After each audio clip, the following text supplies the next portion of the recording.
Through all the technical difficulties, we are live. Let us know if you can hear us. Audio issues have been the Achilles heel of the podcast, and so we want to make sure that y'all hearing us clearly. I'm Bryon. We're back with an amended version of the Coach's Corner podcast. We're going to have a real talk about how, in terms of development, parents can limit or hamper players' development. And so that's what we got on today's episode. We're going to get back to you after the intro. Peace.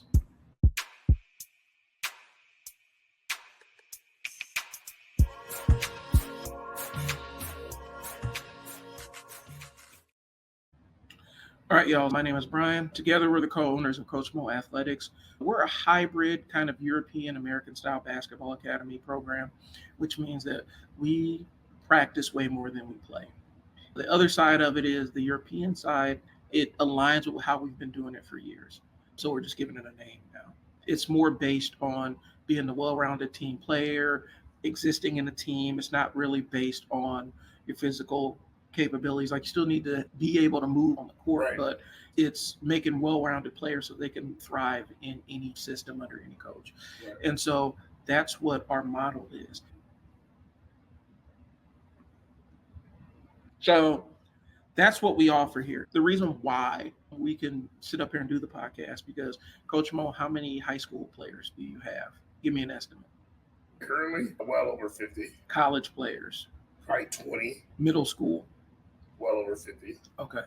And we're going to probably be having kids that are going to be prospects moving forward to play professionally, NBA and other levels very soon. That's what qualifies the information we're giving you here. It can feel like a personal front when we're saying ways parents can mess up a kid's progress. Here's the rule we're saying. The situations we're bringing up have happened multiple times in our 8 years of doing this. 2, we could be talking about us as parents, because we're both parents of players, but also we can be talking about parents that aren't with us, or parents that we were able to point out what the issue was and we're able to have success. So when we're talking about it, we're not trying to single anybody out, but people are going to get mad regardless. Right. We wanted to have a conversation because Moe and I have lots of conversations about basketball developments. He educates me on stuff because I do the marketing. We talk about ways that parents can put roadblocks in the path of kids as they grow. And it's not malicious. There's no intent behind it. It's trying to do the best, but with a limited understanding of it. You get where I'm going with it, right? And so we're going to talk about ways that parents can improve the outcomes with development and how they hinder it. And so one Moe and I were talking about, we saw it posted online, talking about, and I forgot which college coach, and she was sitting there talking about when she goes to games, she evaluates players. One of the crux of what she was saying was she already has a lot of really talented players, kids that can shoot and dribble and do all that other stuff. She's looking at seeing how the kids responding to if they're getting blown out in their body language and how they're interacting with their parents after the game, after a bad loss. So, Coach Moe, can you elaborate on that and educate? Because we talk about it, but people don't believe us when we say it. Right. What is she talking about in that sense? No one wants to give a scholarship or take responsibility for a kid that can't figure out basic stuff like control your body language after a loss. Right. You're taking a chance on a kid that's going to be 400 miles away to your school, and they can't handle being on the bench, and they're playing time their face, when they can just go ask another kid that's next in line. He may not be as talented, may not be able to shoot and dribble as much, but they're able to be developed and be a better team player, and they can work with that kid. Right. And the coach was basically saying, if I'm bringing this kid on our team, that team is our unit, our family unit. I'm looking at how they interact with their family after a bad loss. Mm-hmm. They're looking at if this kid is going to throw off the balance of that entire team. And she's weighing against talent. Right now we have a train passing. But she's looking at it from the aspect of, as she starts moving towards the top, the talent starts balancing out. Right. Like, there's going to be people that are more talented and they're just at a higher level, but that gap becomes smaller. She's looking at the body language and things to make sure that this kid is actually a good fit for their program. There's only a few Caitlin Clarks and Angel Reese and Asia Wilson. There's only a few of those that are ready to step in and do something like that. So how do you fill in a team with the other 4, the other 3? I need to find somebody to fill in that way. Right, and that's what we're talking about. Will this kid disrupt my locker room? And that's basically, Huge thing you bring up there. Will they disrupt my locker room? Because that will make or break a season. are they coachable? Yep. If I put this kid around my staff, are they going to be receptive to what my staff is saying? Right. Or are they going to, and then do I have to deal with the parents and stuff like that? And so they're looking at all these other factors.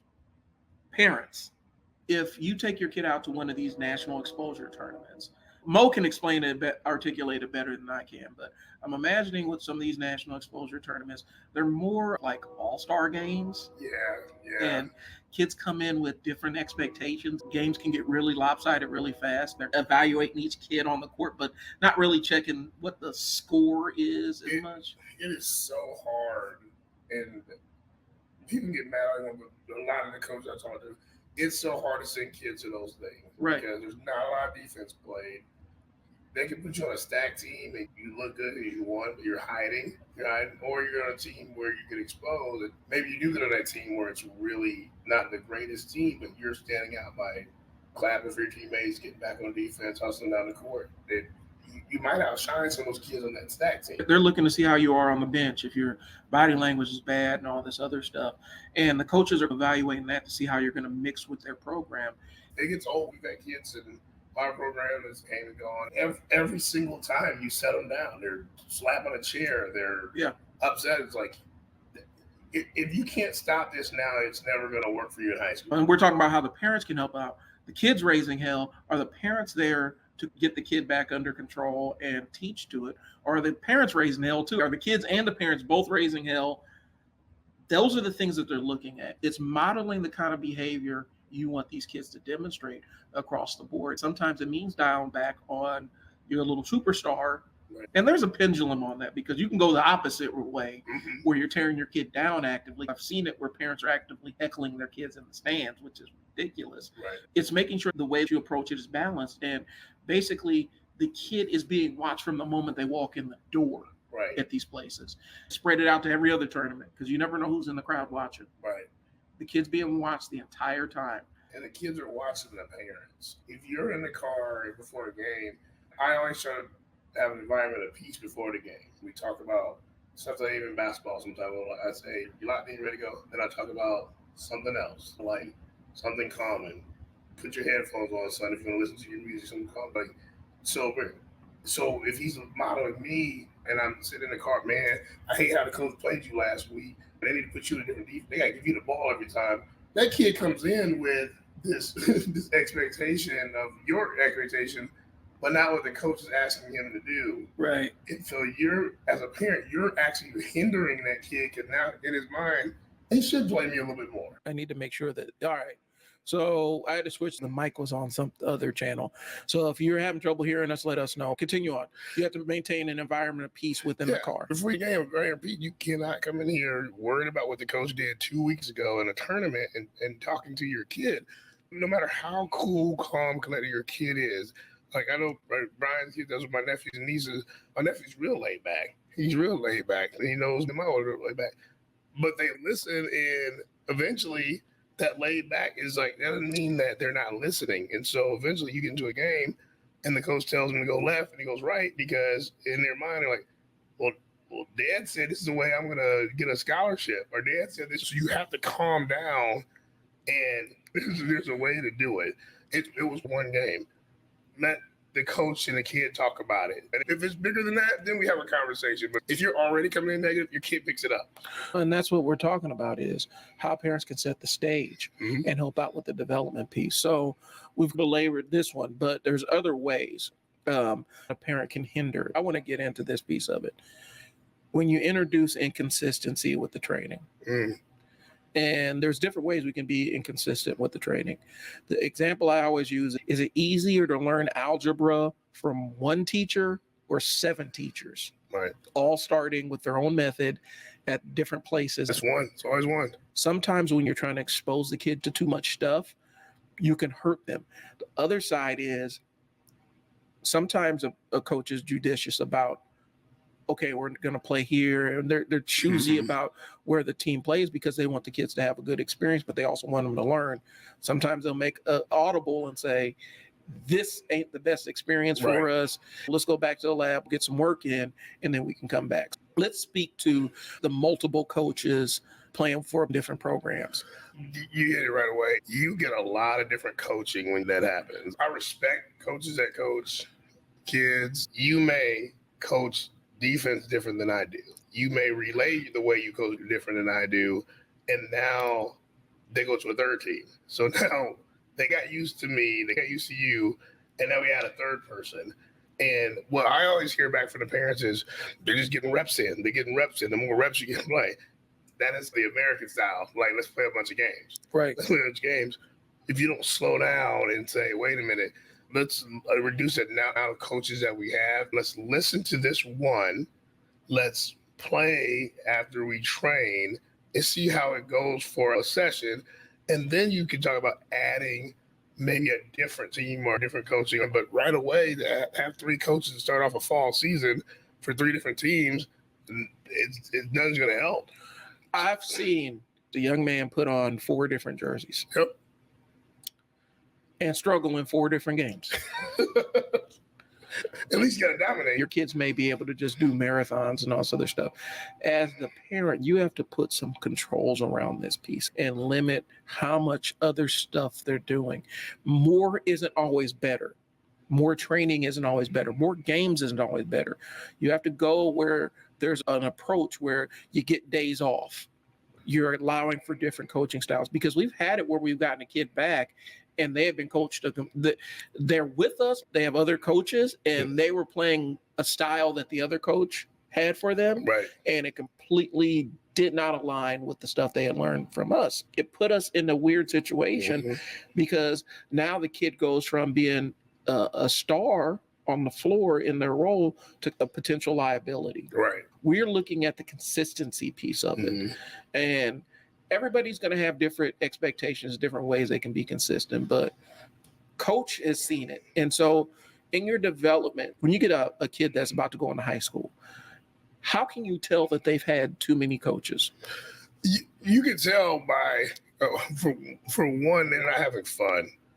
You can see a kid that's burnt out immediately. They're tired, they're sore, hurt, and it's not like, I get like the sore, the tradition, like I ran around the track and did sprints, I'm sore that day from sore. No, their body is broken down because they're doing 3 workouts a day, one by trainer so-and-so, one by the school, one by trainer so-and-so. Then we might add a 4th one with dad. The kids aren't having fun. Right. They're like, it's a lot. They're having fun. Their body's hurt. You can tell they're limping. They look like they have a headache. They're moving differently. They're like, here's an explosive guard. You said gets out of the offense, moving. They're mostly drained. If you're doing 4 different styles, you're mostly drained. And again, we talked about it. You have to balance out what you need to do. So I know my oldest does stuff, trains in the morning, trains at night, but on his own is like, I'm coming to do free throws tonight too. That's a decision that we've all said together. Right. Now, if I saw, and he's expected as a guard a certain percentage. Now, if he was shooting 10% from 3-point line and he's a small guard, I might go hire a shooting coach. Right. But the expectation with the shooting coach is like, he has these 2 things. And I want you to help with the shooting part of it, like, too, but he can't go 7 days a week because he's got these other 2 things. And as long as you have that understanding, it makes sense because that's building towards our goal. Right. But if I just go off and say, he needs to go to shooting 7 days a week, train 5 a.m. 7 days a week, train afterwards 7 days a week, then do some weight training 7 days a week, and then do sprint training 7 days a week, that's a lot. Right. That's a lot. And as a parent, I'm doing too much. I think I'm helping, but I'm not. One of the most insane things I've heard on the internet was Gilbert Arenas talking about this, where he, in his mind, if you lift weights 7 days a week, you get stronger. No. And every strength coach and fitness professional just cringed through that segment. They cringed through that entire segment. There is no way that lifting weights 7 days a week. There's going to be some outliers. You got old boy. I command you to grow. CT Fletcher. CT Fletcher. Yeah. You have your outliers. Yep. Where with some enhancements and some natural stuff, he's able to go lift and work the same muscle group every single day. Most people don't work like that. You don't function like that. And it's really easy to overtrain. And it's not just weightlifting, but I'm using that as an example because that's the one I know the most. It's insane to think that if you consistently train 7 days a week without rest, without slowing down, without taking time off to let your body heal, that you're going to get better. It doesn't, skill-wise, the skills may come, but then you got to talk about the central nervous system gets fatigued. I've experienced that doing Olympic lifting. Right. Your central nervous system gets fatigued and nothing works. It's really easy to overstimulate that side of it. And so what we're saying is sometimes it makes sense to dial it back. And as the parent, the idea that you are going to play a tournament every single weekend in season, eventually there's going to be a breaking point. More times than not, the breaking point comes with the kid's body because they end up getting those overuse injuries and those nagging, weird overuse injuries that pop up. Ankle, lower back, and growing. Right. It's an overuse thing. I mean, you can twist into it, but 9 times out of 10, it's an overuse thing. And you will not be 100% the rest of the season. This is where we're saying parent, you got to be a parent, right? Mm-hmm. This is where we're talking about it. So, Coach Moe, your son wants to go out and train. You know that he's exhausted. What do you do as the dad? So I like to meet my kids halfway. Okay. So if, like, I always question what training you want to do. I want to go lift weights. What do I do? Okay. How many days did you lift weights? What did 5? Okay, that's a lot. That's way too much. Weights. And you explain about the body breaking down. You give them examples of there are NBA players. There are college players that I wrote down doing too many hang cleans. I'm not supposed to do hang clean every single day of my life. Right. You know, you'll break down. You tell them that. It's like, okay, so if you want to train, how about today we just do free throws and a couple sprints and let's be out in 45 minutes. Right. Because you're not going to do your 2-hour power workout, lifting barrels. You're already limping. You're already sore. You told me you were sore yesterday. Let's just shoot free throws today. You're still getting basketball in. Let's just shoot free throws. I'll meet you halfway. We can go train, but we're going to shoot free throws. If you can tell them no to the new pair of Jordans. Right. You can tell them no to come down to training. Yeah. Go sit down. And when I make sense with parents, and I hope you're listening, this is like, do you want to see your kid play in the actual game? Mm-hmm. Or do you want to see them sitting there with a bandage wrapped up knee and ankle because they overtrain? You're investing in them to get better, develop, so you and grandma and cousin and neighbor can come see them actually get on the floor. Yeah. So, and this is what goes into another part of it. As a parent, you got to be realistic and sit down and say, all right, where do I want this kid to go? Some kids just need to make it through middle school.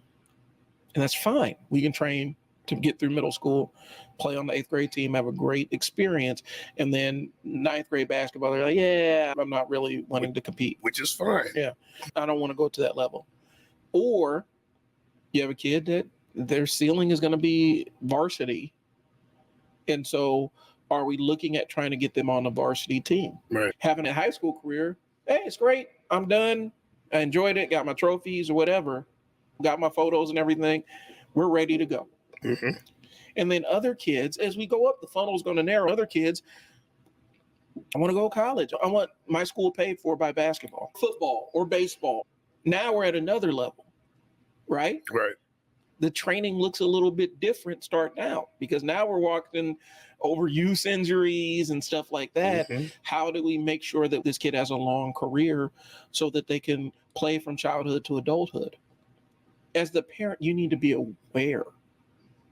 Yeah. Coach, have we experienced parents that aren't aware of or don't have a plan of where they want their kids to go with this? Oh, more than 50% of them. They're caught up in the moment.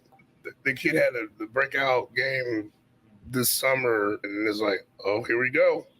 This is the next coming of so-and-so.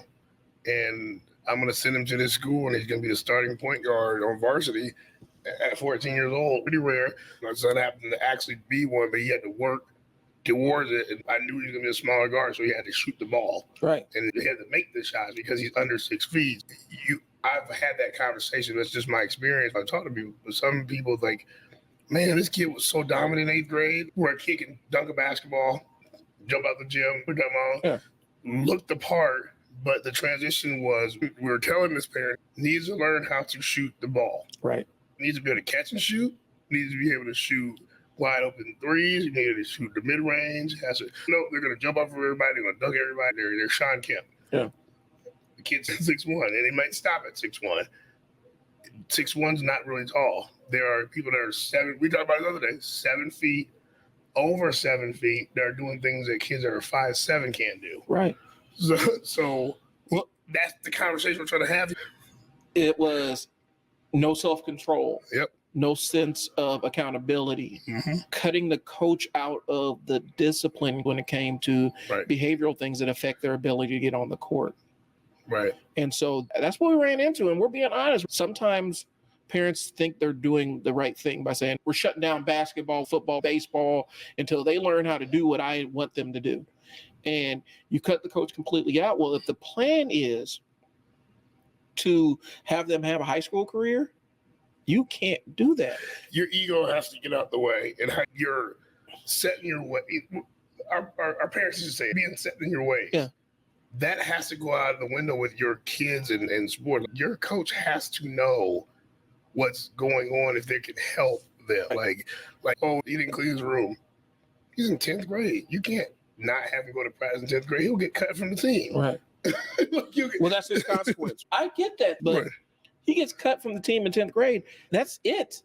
Are you willing to have him cut is this the battle we're going to have? Or do we want to put in some other consequences and call the coach and say, listen, they're not listening at home. Can you help enforce some of this stuff?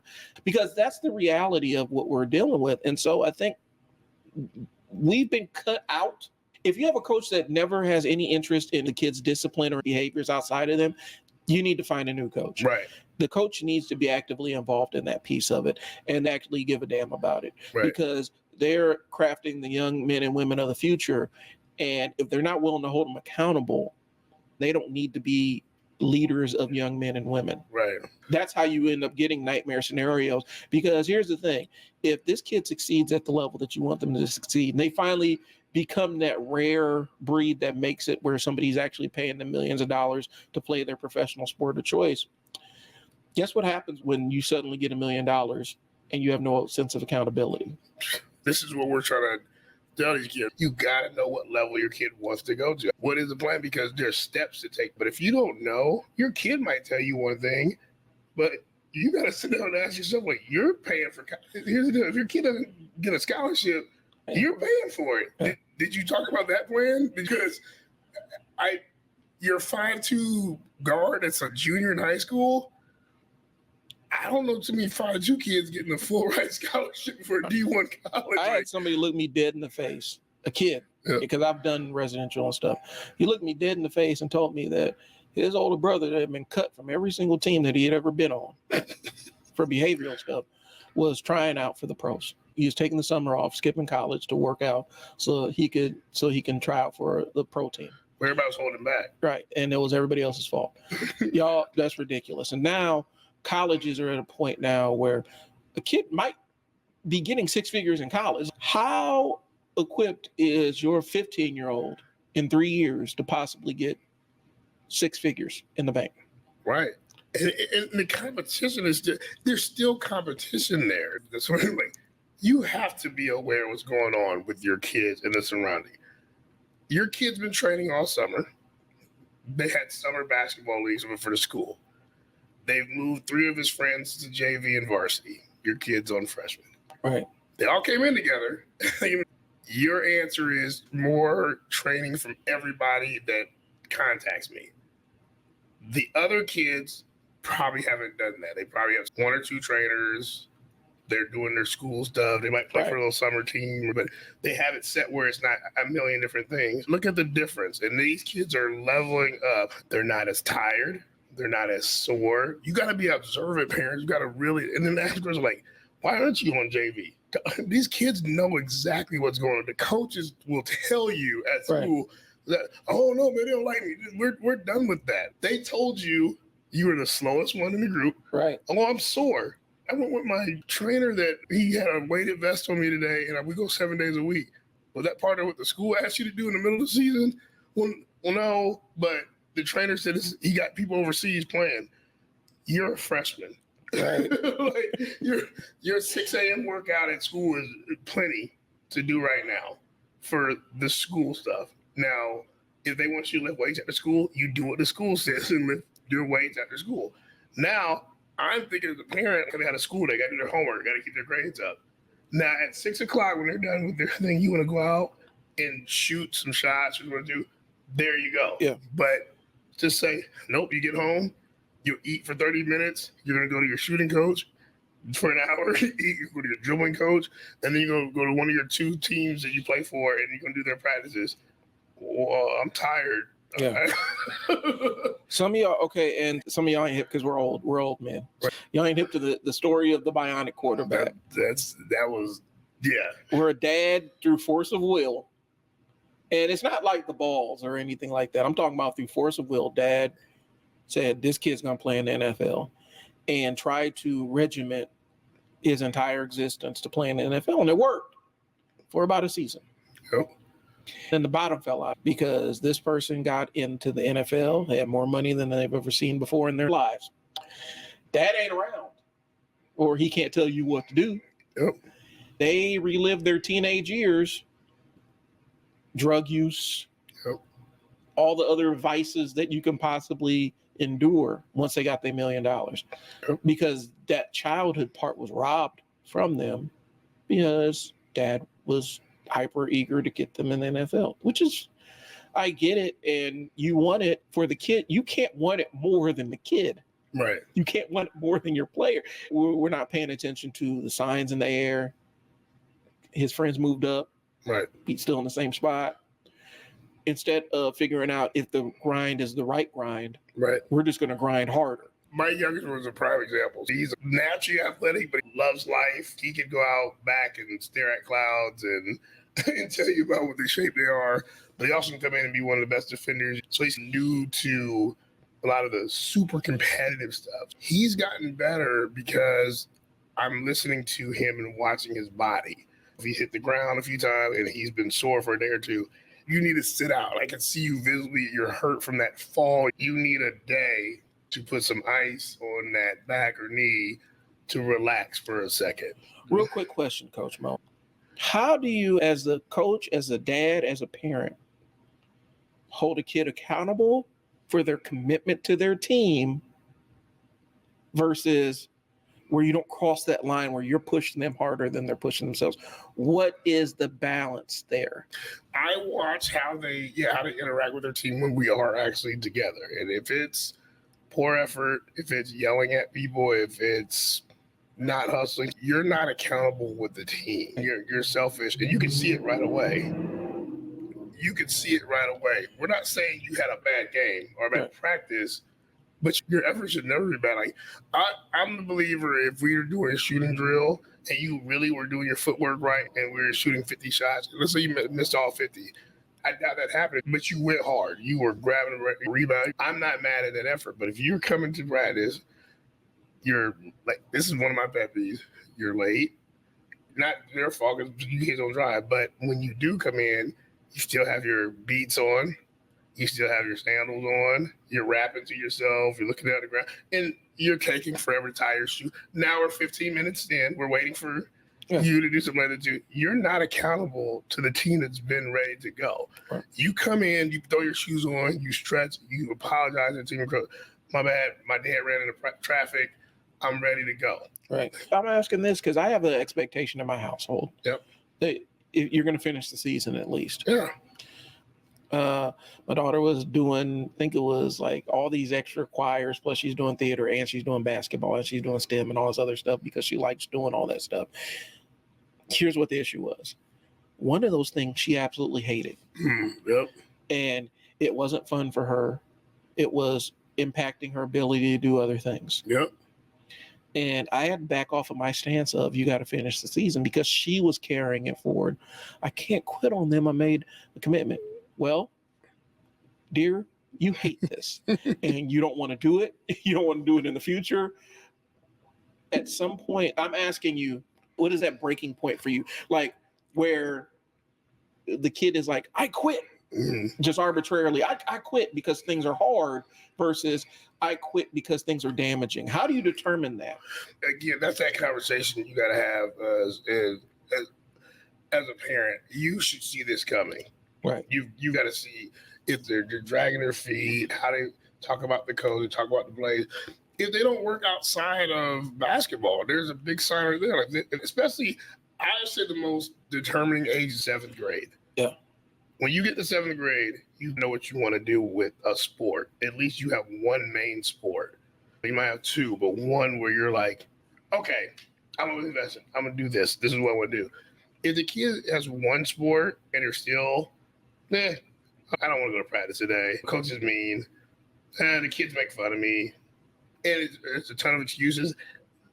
That's where it's like if they walk to you and want to quit, I'm not going to just let you quit, but you could see that. Right. But if it's one of those things where they do give effort, they're just mad at their playing time or mad at the moment or mad at the kid, I think you could still have that conversation with the kid like, hey, man, you need to fix this. You need to let's sit down and fix this. But you could tell when they're checked, I can't force you at that point to go to practice because we're not at school. So when the school tryouts happen and you got to be in the gym at 3:15, whatever, get out at 3, I can't be there to put your shoes on, make sure you get there. And if the coach calls, hey, you never made it to tryouts, you didn't do it, you're done. Right. Because I'm asking you that because a little dude from Florida, man. That's your squad. Right. Oh, man. A little dude from Florida. Social media. We thought he got beat and he's like, F this on social media. Stop doing stuff on social media. Yeah. Because it took off like wildfire and now people are quit. And I think the thing is, NFL's looking at that. Yeah. Other colleges are looking at that. You're a quitter. Like you quit on the team instead of working it out. I'm not drafting you. You're going to quit on me. I'm not going to give you a couple $1 million so you can give me the finger on social media and quit. And so that's what I'm talking about is as the parent, how do you determine that? And there's no clean answer to it. Nope. The idea is your kid's better than anybody else. You are the expert on your child, but you have to pull out of the part of being the fan of your kid playing, right, and be the parent of your athlete that's playing. Nothing happens overnight. You had an idea. Monday nights are great for our academy because we do a lot of competition. If you ever go to Monday, we switched over to the competition because they're getting ready for school stuff, and you can tell the vibe's different where everything's competitive. Everybody wants to be here. We had a time when you get about 2 or 3 kids during the summer that didn't have that same thing. Dog wasn't in them. Wasn't in them. And they're like, wow. And I think reality set for some of them where they're, man, this is really a fast game. I think one of them got dunked on. Yeah. And all of a sudden, they're out. And they don't want to be here anymore. I'm like, man, if Alonzo Mourning, who probably got posterized more than anybody, look at Alonzo Mourning. Had a great career. This is a Knicks fan talking right here. I love it. Every time you get punched on, you got to do this. If you would have quit after everything you done on, this dude would not be going to the Hall of Fame or be whatever. I'm like, you're in 8th grade and somebody don't know you're in the wrong position. It happens. Right. But you're ready to turn your back and quit. That lets me know you did have the dog and you won. And you don't really want this. Yeah. Chris Paul. Man, Steph Curry had him playing Twister. He had him in the corner. The dude hit the ground, he fell backwards. He's going to the Hall of Fame. Right. Steph Curry is a great player. He's one of the best players ever played. He didn't get on the news and like, I announced my retirement. What happened, man? This dude had me fall on the ground. And like, it happens. Right. It happens. But if your kid can't handle that, we're finding out early this may not be for that kid. Well, that's that certified smoke jumper, smoke ducker, where you're a certified smoke ducker, where as soon as it gets real, you start. And Monday nights at Academy are a proven thing because we're in our building and, it's a half court. It's a closer environment. There's a level of interaction and competition and people pushing harder. It gets a little bit more active and the kids that aren't ready for the activeness fade in the background. as a parent, if you're watching this, is spectating this and seeing your kids ducking it and not really with it, the speed of the game might be a little bit too fast for them. Yeah. And it may be an adjustment mentally where they need more reps to get comfortable, or they might start checking out. Talk to your kids. Do you want it more than your kids? I've talked to parents where they'll tell me, Grandpa played, Uncle played, I was listening to this. And you look at the kid's like, I like tennis. Yeah.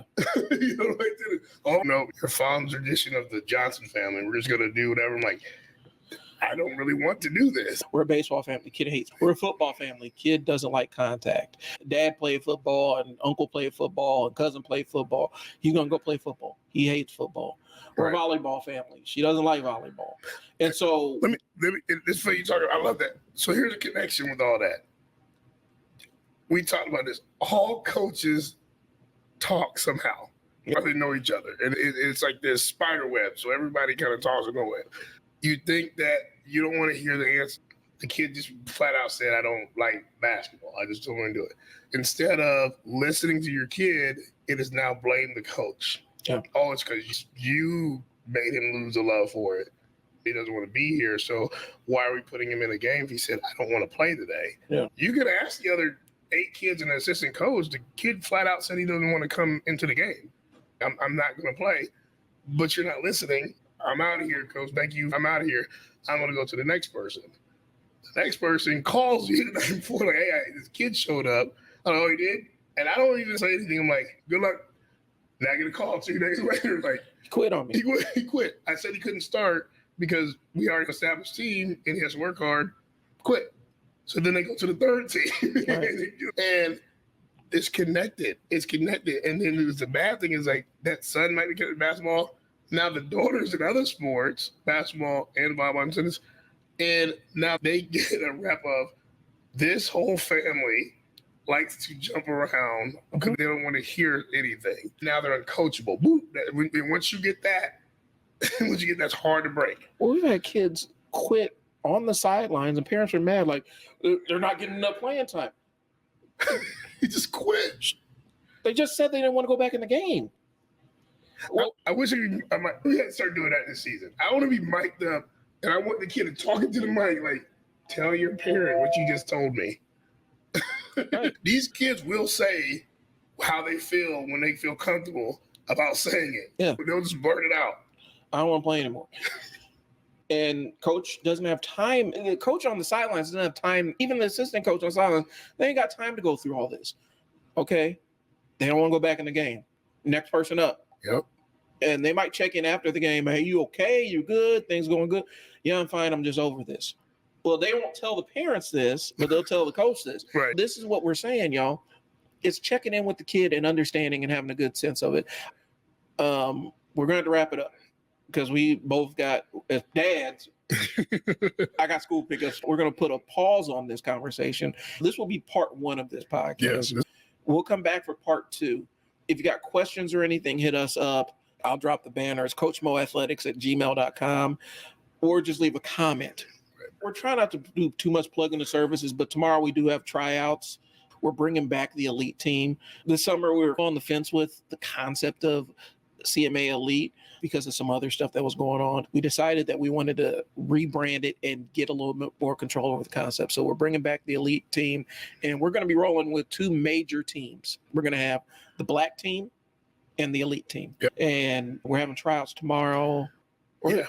Tomorrow. Saturday at St. Luke's. From 1 to 3. It's directly across from Burke High. Yep, and you'll go into the east. No, not east side.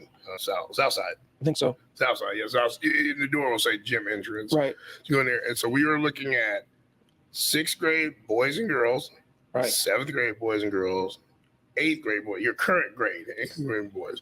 If you feel like I'm 5th and I'm right there, show up. So you're like, I'm right there. If you want to play up, we'll see you. Right. Come up and don't not come in. I've had questions about extra 2nd, 3rd, and 4th grade. We have those teams here.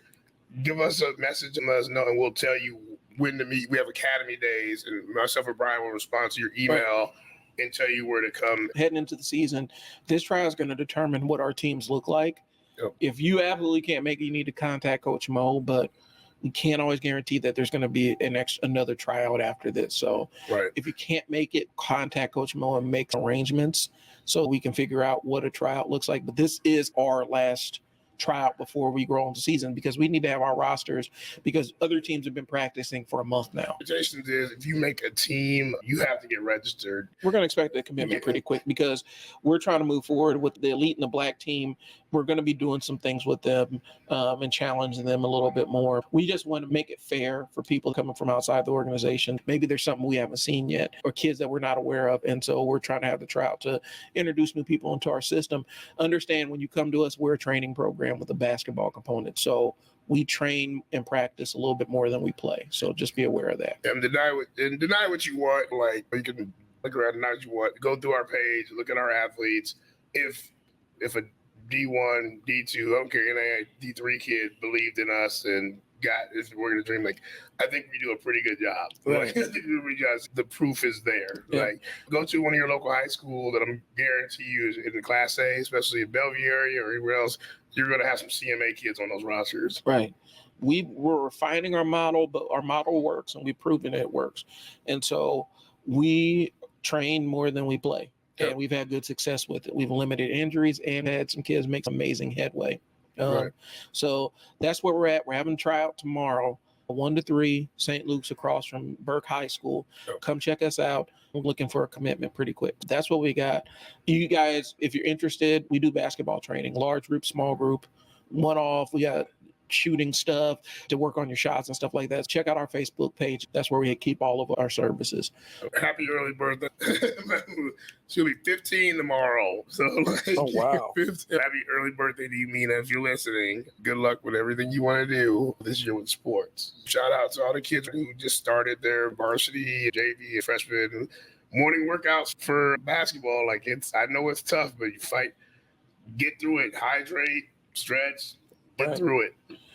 Yeah, that's trial boot camp still going on. That's on the Facebook page. I'm Bryon. Coach Moe.